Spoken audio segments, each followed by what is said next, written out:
Hey everyone, thank you so much for joining me today. So today I'm going to be sharing a really fun technique of ways that you can combine your embossing folders. I've got this gorgeous 3D embossing folder from Gina Designs, and I'm going to pair it with the Altenew Ways to Thank You embossing folder.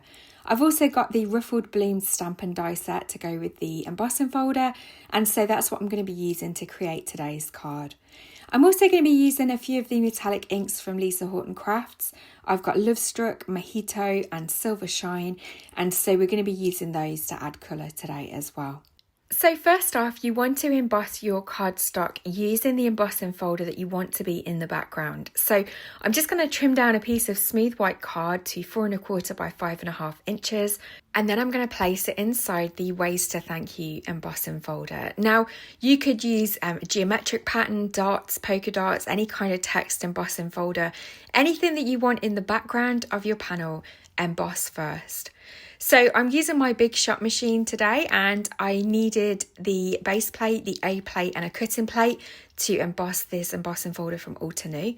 Of course, whatever die cutting machine you're using, you may need to adjust the sandwich, but this is embossed perfectly, and I absolutely love how crisp the text is to read as well.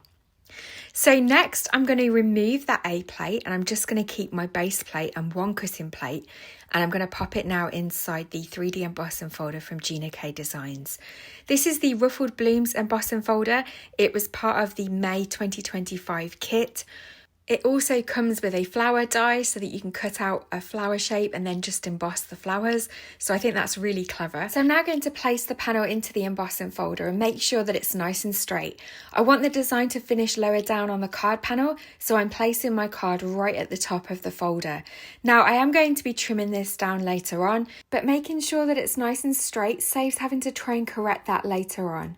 So once I'm happy that it's ready to go, I'm going to place that in my die cutting machine. So as I mentioned, I've just got my base plate and then a top cutting plate. And again, there is instructions on the back of the packaging for the Gina Intricate.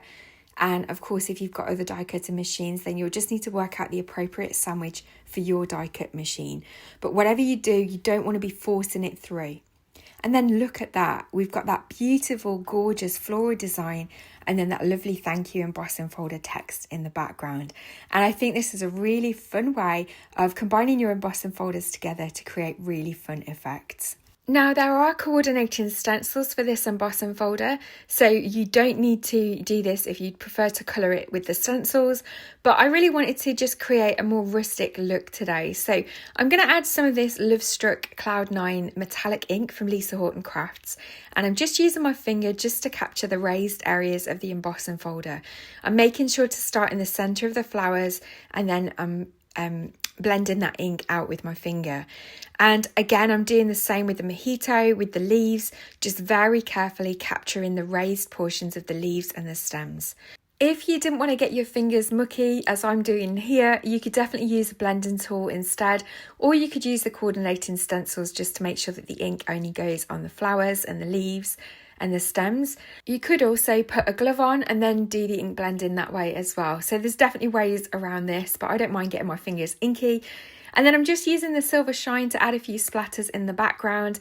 I'm going to go and wash my hands before I lift this up to show it you, but there we go. We've got the finished design there, and I think it's so pretty. There's a really lovely shine to the Horton metallic inks, so it adds an extra little effect to the ink blending as well.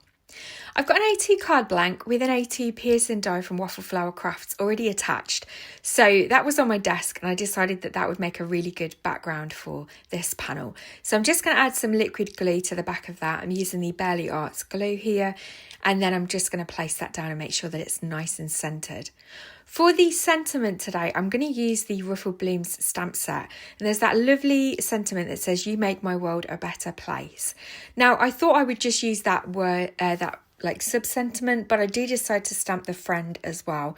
And one thing that I really love about Gina Designs stamp sets is the coordinating dies for the sentiments. I love how they cut really closely to the word, and it gives you a really polished finish.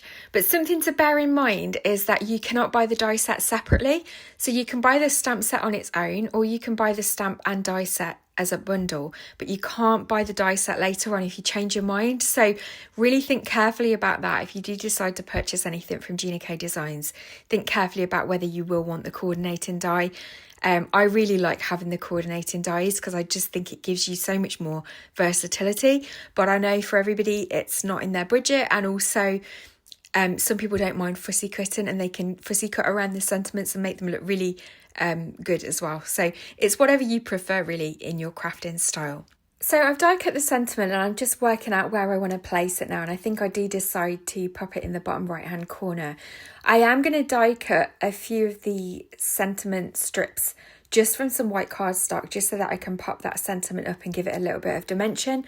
I do decide to stamp the word friend, as I mentioned earlier, and so again I'm just using some VersaFine Clair Nocturne ink for this, and then again I'm going to die cut that using the coordinating die, and also die cut the word from some blank white cardstock as well, so that I can pop that behind it so that it's got some dimension.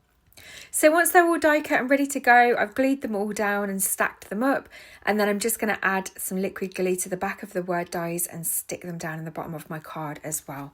Now you could always use foam tape to add dimension if you prefer. However, when the sentiment dies are quite small and detailed like these are, it is easier to die cut the sentiment dies out of some white card and then stack them together using liquid glue, and then that gives you some really neat dimension to your sentiment without the need for lots of small fiddly bits of foam tape.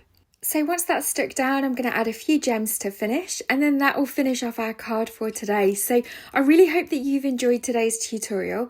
Let me know if you've tried this technique before with embossing folders and which embossing folders you love to combine together. As always, all the products that I've used will be linked in the description box below. I'll leave you with some close-up photos now. Don't forget to hit the thumbs up button if you've enjoyed this tutorial, and if you'd like to see more from me, then don't forget to subscribe to my channel, and I'll look forward to seeing you in the next video. Thank you so much for watching. Take care.